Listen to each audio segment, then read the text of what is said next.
Bonjour, bonjour bien-aimé. Notre Dieu est bon, il est redoutable. Alléluia. Il est celui qui nous garde et qui nous protège vraiment dans son amour. Que Dieu soit honoré. Alléluia. Nous sommes ensemble pour la lecture biblique. Oh, que notre Dieu est bon, lui qui nous parle dans son amour. Nous te louons, Seigneur Jésus-Christ, car en dehors de toi, il n'y a point d'autre Dieu. L'unique et le véritable, c'est toi, éternel Dieu, qui sauve et qui libère. C'est toi, Seigneur, Dieu d'amour, qui est mort, qui est ressuscité, qui nous donne ta vie, ta victoire. Nous confessons ta victoire, Jésus-Christ, ta victoire sur le monde des ténèbres, ta victoire sur les oppressions, ta victoire sur la maladie, sur la mort, ta victoire, Seigneur, sur les complots de l'ennemi contre nous. Nous confessons ta victoire, Jésus-Christ, car tu es le même hier, aujourd'hui et éternellement. Bénis ces moments, que l'œuvre de Golgotha agisse dans nos vies, éternel Dieu de gloire, et que le Saint-Esprit nous conduise pour ta seule gloire, au nom de Jésus-Christ. Amen. Amen, amen. Bonjour, bonjour bien-aimés. Notre Dieu est bon. Nous sommes ensemble pour la lecture biblique. Alors, nous allons lire 1 Roi chapitre 22, Daniel chapitre 4, 1 Thessaloniciens chapitre 5, les psaumes 89 de 1 à 13, les proverbes 25 de 23 à 24. Nous commençons par 1 Roi chapitre 22. 1 Roi 22. Le premier livre des rois, chapitre 22. On resta 3 ans sans qu'il y eût guerre entre la Syrie et Israël. La 3e année, Josaphat, roi de Juda, descendit auprès du roi d'Israël. Le roi d'Israël dit à ses serviteurs, « Savez-vous que Ramoth en Galaad est à nous, et nous ne nous inquiétons pas de la reprendre des mains du roi de Syrie ?» Et il dit à Josaphat, « Veux-tu venir avec moi attaquer Ramoth en Galaad ?» Josaphat répondit au roi d'Israël, « Nous irons, moi comme toi, mon peuple comme ton peuple, mes chevaux comme tes chevaux. » Puis Josaphat dit au roi d'Israël, « Consulte maintenant, je te prie, la parole de l'Éternel. » Le roi d'Israël assembla les prophètes au nombre d'environ 400 et leur dit, « Irai-je attaquer Ramoth en Galaad ou dois-je y renoncer ?» Et ils répondirent, « Monte, et le Seigneur la livrera entre les mains du roi. » Mais Josaphat dit, « N'y a-t-il plus ici aucun prophète de l'Éternel par qui nous puissions le consulter ?» Le roi d'Israël répondit à Josaphat, « Il y a encore un homme par qui l'on pourrait consulter l'Éternel, mais je le hais, car il ne me prophétise rien de bon. Il ne prophétise que du mal. C'est Michée, fils de Jimla. » Et Josaphat dit, « Que le roi ne parle pas ainsi. » Alors le roi d'Israël appela un eunuque et dit, « Fais venir de suite Michée, fils de Jimla. » Le roi d'Israël et Josaphat, roi de Juda, étaient assis, chacun sur son trône, revêtus de leurs habits royaux, dans la place, à l'entrée de la porte de Samarie. Et tous les prophètes prophétisaient devant eux. Sédécias, fils de Kenaana, s'était fait des cornes de fer, et il dit, « Ainsi parle l'Éternel. Avec ces cornes tu frapperas les Syriens jusqu'à les détruire. » Et tous les prophètes prophétisaient de même en disant, « Monte à Ramoth en Galaad, tu auras du succès, et l'Éternel la livrera entre les mains du roi. » Le messager qui était allé appeler Michée lui parla ainsi. « Voici, les prophètes d'un commun accord prophétisent du bien au roi. Que ta parole soit donc comme la parole de chacun d'eux, annonce du bien. » Michée répondit, « L'Éternel est vivant. J'annoncerai ce que l'Éternel me dira. » Lorsqu'il fut arrivé auprès du roi, le roi lui dit, « Michée, irons-nous attaquer Ramoth en Galaad ou devons-nous y renoncer ?» Il lui répondit, « Monte, tu auras du succès, et l'Éternel la livrera entre les mains du roi. » Et le roi lui dit, combien de fois me faudra-t-il te faire jurer de ne me dire que la vérité au nom de l'Éternel? Michée répondit, je vois tout Israël dispersé sur les montagnes comme des brebis qui n'ont point de berger. Et l'Éternel dit, ces gens n'ont point de maître, que chacun retourne en paix dans sa maison. Le roi d'Israël dit à Josaphat, ne te l'avais-je pas dit? Il ne prophétise sur moi rien de bon, il ne prophétise que du mal. Et Michée dit, écoute donc la parole de l'Éternel. J'ai vu l'Éternel assis sur son trône, et toute l'armée des cieux se tenant auprès de lui à sa droite et à sa gauche. Et l'Éternel dit, qui séduira Akab pour qu'il monte à Ramoth en Galaad et qu'il y périsse? Ils répondirent, l'un d'une manière, l'autre d'une autre. Et un esprit va se présenter devant l'Éternel et dit, moi je le séduirai.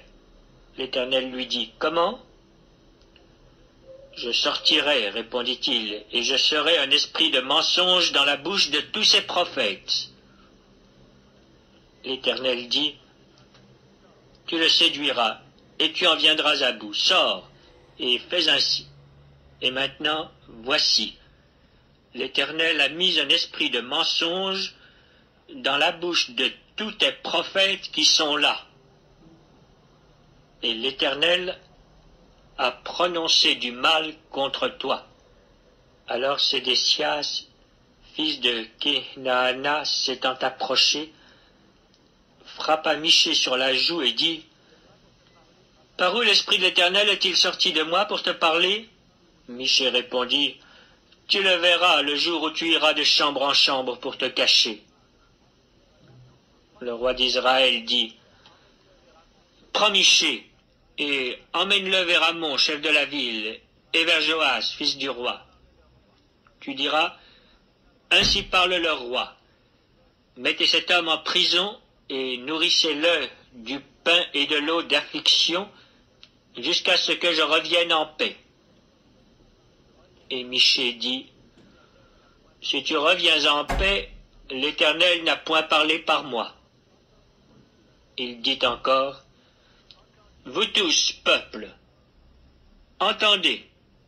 Le roi d'Israël et Josaphat, roi de Juda, montèrent à Ramoth en Galaad. Le roi d'Israël dit à Josaphat, je veux me déguiser pour aller au combat, mais toi, revêt-toi de tes habits.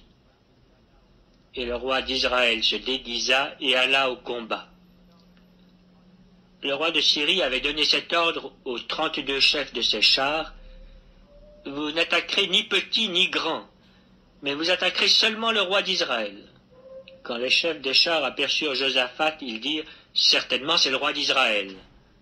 Et ils s'approchèrent de lui pour l'attaquer. Josaphat poussa un cri. Les chefs des chars, voyant que ce n'était pas le roi d'Israël, s'éloignèrent de lui. Or un homme tira de son arc au hasard et frappa le roi d'Israël au défaut de la cuirasse. Le roi dit à celui qui dirigeait son char, « Tourne et fais-moi sortir du champ de bataille, car je suis blessé. » Le combat devint acharné ce jour-là. Le roi fut retenu dans son char en face des Syriens, et il mourut le soir. Le sang de la blessure coula dans l'intérieur du char. Au coucher du soleil, on cria par tout le camp, « Chacun à sa ville, et chacun dans son pays. » Ainsi mourut le roi qui fut ramené à Samarie, et on enterra le roi à Samarie. Lorsqu'on lava le char à l'étang de Samarie, les chiens léchèrent le sang d'Akab, et les prostituées s'y baignèrent selon la parole que l'Éternel avait prononcée. Le reste des actions d'Akab, tout ce qu'il a fait, la maison d'ivoire qu'il construisit et toutes les villes qu'il a bâties, cela n'est-il pas écrit dans le livre des chroniques des rois d'Israël? Akab se coucha avec ses pères, Akazia son fils régna à sa place. Josaphat, roi de Juda, Akazia, roi d'Israël. Josaphat, fils d'Asa, régna sur Juda la 4e année d'Akab, roi d'Israël. Josaphat avait 35 ans lorsqu'il devint roi, et il régna 25 ans à Jérusalem. Sa mère s'appelait Azuba, fille de Shilchi. Il marcha dans toute la voie d'Asa, son père, et ne s'en détourna point, faisant ce qui est droit aux yeux de l'Éternel. Seulement les hauts lieux ne disparurent point. Le peuple offrait encore des sacrifices et des parfums sur les hauts lieux. Josaphat fut en paix avec le roi d'Israël. Le reste des actions de Josaphat, ses exploits et ses guerres, cela n'est-il pas écrit dans le livre des chroniques des rois de Juda? Il ôta du pays le reste des prostituées qui s'y trouvaient encore depuis le temps d'Asa son père. Il n'y avait point de roi en Édom. C'était un intendant qui gouvernait. Josaphat construisit des navires de Tarsis pour aller à Ophir chercher de l'or. Mais il n'y alla point parce que les navires se brisèrent à Etjon-Géber. Alors Acasia, fils d'Akab, dit à Josaphat, « Veux-tu que mes serviteurs aillent avec les tiens sur des navires ?» Et Josaphat ne voulut pas. Josaphat se coucha avec ses pères, et il fut enterré avec ses pères dans la ville de David, son père. Et Joram, son fils, régna à sa place. Acasia, fils d'Akab, régna sur Israël à Samarie la 17e année de Josaphat, roi de Juda. Il régna 2 ans sur Israël. Il fit ce qui est mal aux yeux de l'Éternel, et il marcha dans la voie de son père, et dans la voie de sa mère, et dans la voie de Jéroboam, fils de Nébat, qui avait fait pécher Israël. Il servit Baal, et se prosterna devant lui, et il irrita l'Éternel, le Dieu d'Israël, comme avait fait son père. Alléluia. C'est la parole de l'Éternel. Nous allons aller dans Daniel au chapitre 4. Daniel, chapitre 4. Daniel, chapitre 4. Et nous allons écouter la Bible. Nous allons suivre en même temps, dans nos Bibles aussi, Daniel, chapitre 4. Daniel, chapitre 4. Nebuchadnezzar, roi à tous les peuples, aux nations, aux hommes de toute langue qui habitent sur toute la terre. Que la paix vous soit donnée avec abondance. Il m'a semblé bon de faire connaître les signes et les prodiges que le Dieu suprême a opérés à mon égard. Que ces signes sont grands, que ces prodiges sont puissants. Son règne est un règne éternel, et sa domination subsiste de génération en génération. Moi, Nebuchadnezzar, je vivais tranquille dans ma maison et heureux dans mon palais.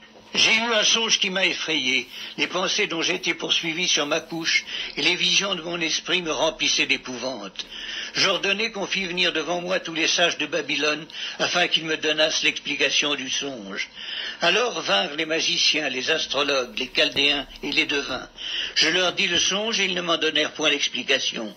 En dernier lieu se présenta devant moi Daniel, nommé Belshazzar, d'après le nom de mon Dieu, et qui a en lui l'esprit des dieux saints. Je lui dis le songe. Belshazzar, chef des magiciens, qui as en toi, je le sais, l'esprit des dieux saints, et pour qui aucun secret n'est difficile, donne-moi l'explication des visions que j'ai eues en songe. Voici les visions de mon esprit, pendant que j'étais sur ma couche. Je regardais, et voici, il y avait au milieu de la terre un arbre d'une grande hauteur. Cet arbre était devenu grand et fort, sa cime s'élevait jusqu'aux cieux, et on le voyait des extrémités de toute la terre. Son feuillage était beau et ses fruits abondants. Il portait de la nourriture pour tous. Les bêtes des champs s'abritaient sous son ombre, les oiseaux du ciel faisaient leur demeure parmi ses branches, et tout être vivant tirait de lui sa nourriture. Dans les visions de mon esprit que j'avais sur ma couche, je regardais, et voici, un de ceux qui veillent et qui sont saints descendit des cieux. Il cria avec force et parla ainsi. Abattez l'arbre et coupez ses branches, secouez le feuillage et dispersez les fruits, que les bêtes fuient de dessous et les oiseaux du milieu de ses branches. Mais laissez en terre le tronc où se trouvent les racines et liez-le avec des chaînes de fer et d'airain parmi l'herbe des champs, qu'il soit trempé de la rosée du ciel et qu'il ait comme les bêtes l'herbe de la terre pour partage. Son cœur d'homme lui sera ôté et un cœur de bête lui sera donné, et 7 ans passeront sur lui. Cette sentence est un décret de ceux qui veillent, cette résolution est un ordre des saints, afin que les vivants sachent que le Très-Haut domine sur le règne des hommes, qu'il le donne à qui il lui plaît, et qu'il y élève le plus vil des hommes. Voilà le songe que j'ai eu, moi, le roi Nebuchadnezzar. Toi, Belshazzar, donne-moi l'explication, puisque tous les sages de mon royaume ne peuvent me la donner. Toi, tu le peux, car tu as en toi l'esprit des dieux saints. Alors Daniel, nommé Belshazzar, fut un moment stupéfait et ses pensées le troublaient. Le roi reprit et dit: Belshazzar, que le songe et l'explication ne te troublent pas. Et Belshazzar répondit: Mon Seigneur, que le songe soit pour tes ennemis et son explication pour tes adversaires.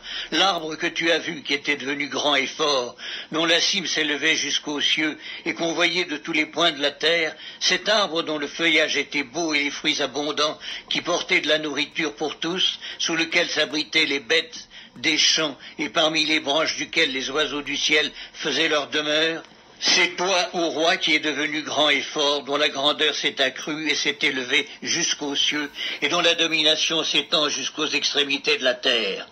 Le roi a vu l'un de ceux qui veillent et qui sont saints descendre des cieux et dire: Abattez l'arbre et détruisez-le, mais laissez en terre le tronc où se trouvent les racines, et liez-le avec des chaînes de fer et d'airain parmi l'herbe des champs, qu'il soit trempé de la rosée du ciel, et que son partage soit avec les bêtes des champs, jusqu'à ce que 7 ans soient passés sur lui.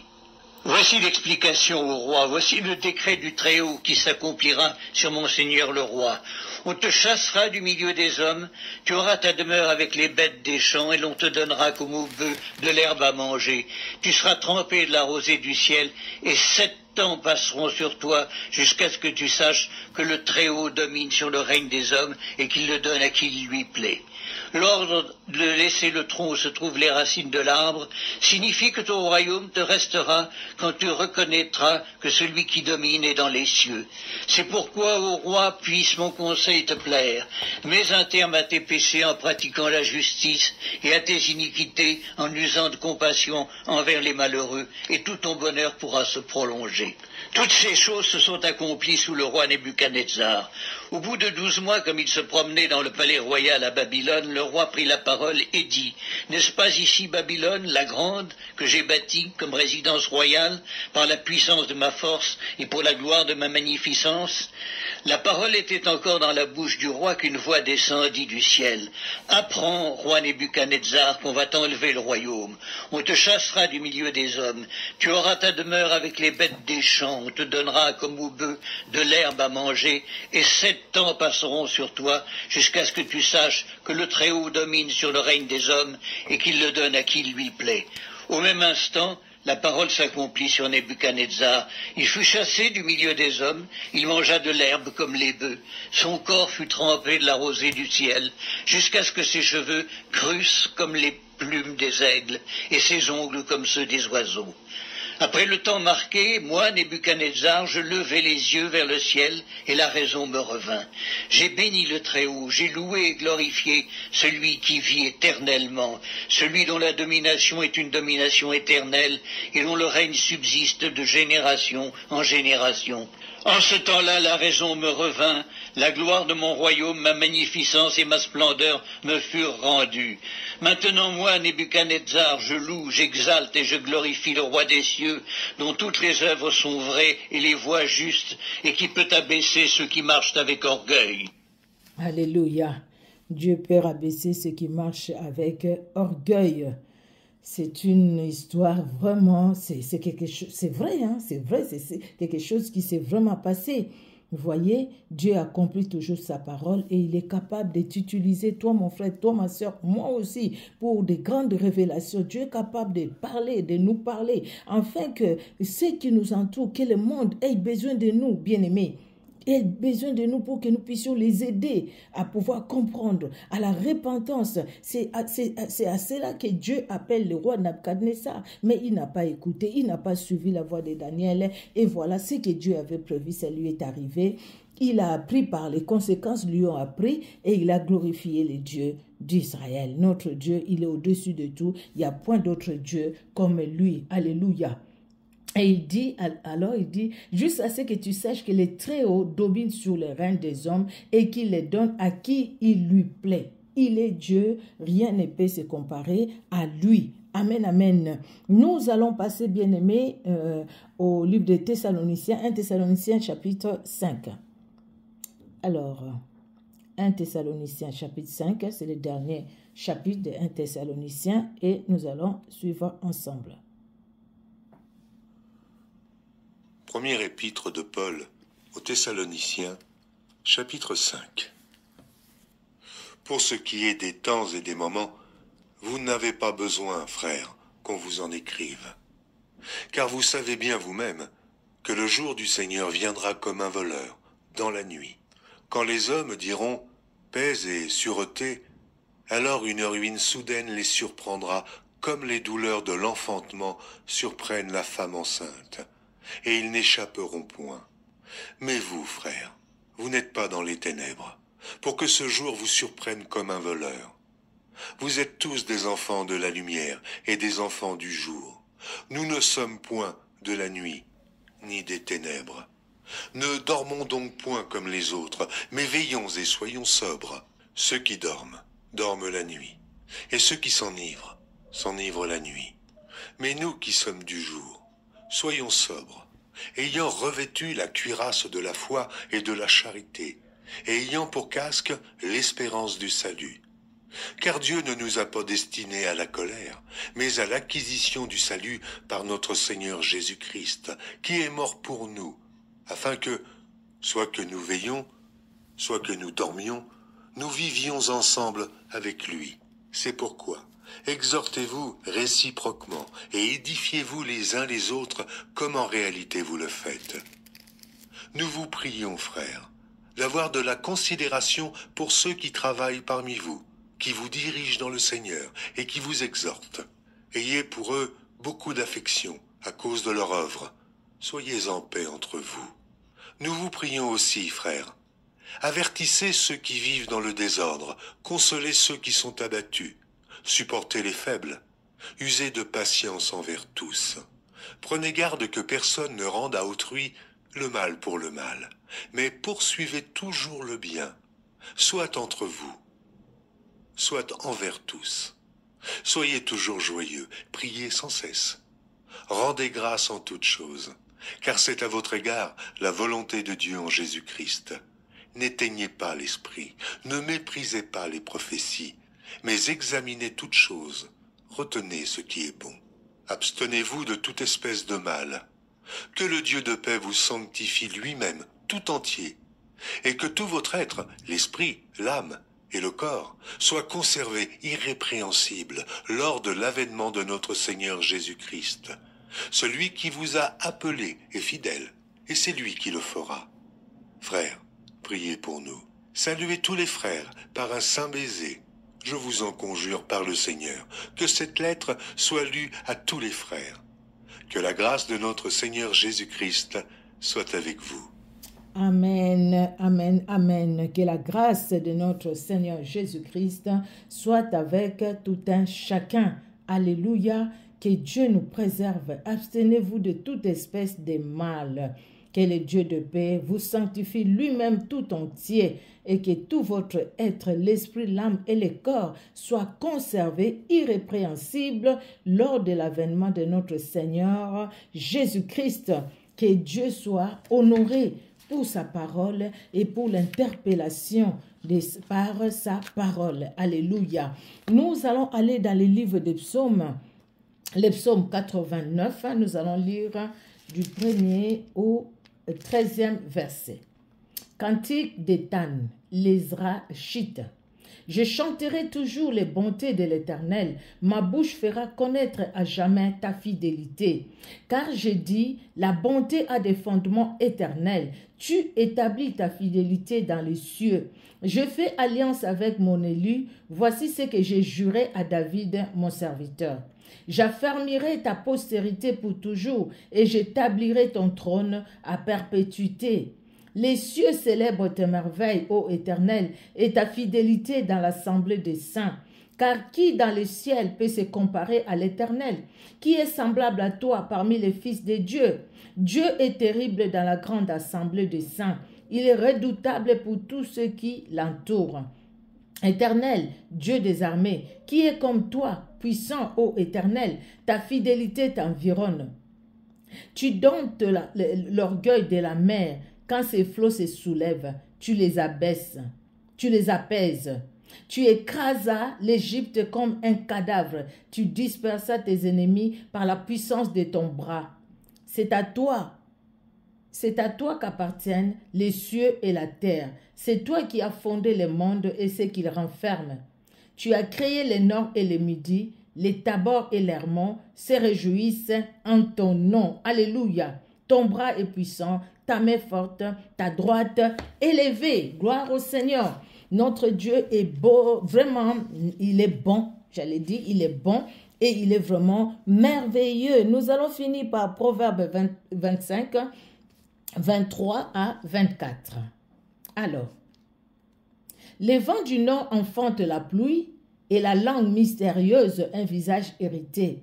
Mieux vaut habiter à l'angle d'un toit que de partager la demeure d'une femme querelleuse.